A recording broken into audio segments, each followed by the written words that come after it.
ലോക പ്രശസ്തമായിട്ടുള്ള ഗുരുവായൂർ ആനയോട്ടം ഗുരുവായൂർ ഉത്സവത്തിന്റെ 1-ാം ദിവസം നടക്കുന്ന ചടങ്ങാണ്. നാളെ മുതൽ ഗുരുവായൂർ ഉത്സവം തുടങ്ങുകയാണ്. നാളെ വൈകിട്ടാണ് ഈ വർഷത്തെ ആനയോട്ടം നടക്കാൻ പോകുന്നത്. ആനയോട്ടത്തിന് പുറകിലുള്ള വളരെ രസകരമായിട്ടുള്ള ഒരു കഥയുണ്ട്. ഞാൻ നേരത്തെ സൂചിപ്പിച്ചതുപോലെ ഗുരുവായൂരപ്പന് ഇത്ര കണ്ട് സമൃദ്ധിയോ സമ്പത്തോ ഒന്നും ഇല്ലാതിരുന്ന സമയത്ത് ഗുരുവായൂരിലേക്ക് ഉത്സവാവശ്യത്തിന് വേണ്ടി ആനകളെ വിട്ടു നൽകിയിരുന്നത് തൃക്കണാമതിലകം എന്ന് പറയുന്ന ക്ഷേത്രത്തിൽ നിന്നായിരുന്നു.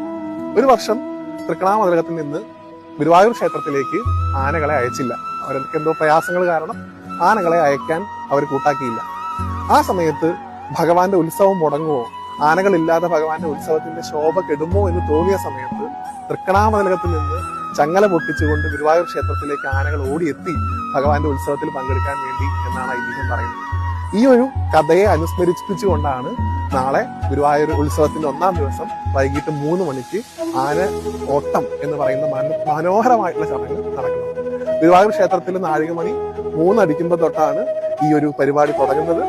ഭഗവാന്റെ ശ്രീകോവിലിന്റെ ഭാഗത്തു നിന്നും അല്ലെങ്കിൽ നാലമ്പലത്തിനകത്തു നിന്നും പൂജിച്ച മണികളുമായി പാപ്പാന്മാർ ഓടി മഞ്ജുളാലിന്റെ അവിടെ എത്തി ആനകൾക്ക് മണി കെട്ടിയാണ് ആനയോട്ടം തുടങ്ങുന്നത്. ആദ്യമായി ഓടി ക്ഷേത്രത്തിൽ കയറുന്ന ആന ആണ് ഈ വിജയിയായി പ്രഖ്യാപിക്കുന്നത്. ഈ വിജയായി പ്രഖ്യാപിക്കുന്ന ആനയ്ക്ക് ഉത്സവം കഴിയുന്നതുവരെ ക്ഷേത്രത്തിൽ പ്രത്യേക സ്ഥാനവും ഭഗവാന്റെ സ്വർണ്ണത്തിടം കയറ്റാനുള്ള അവസരവും കിട്ടുന്നു.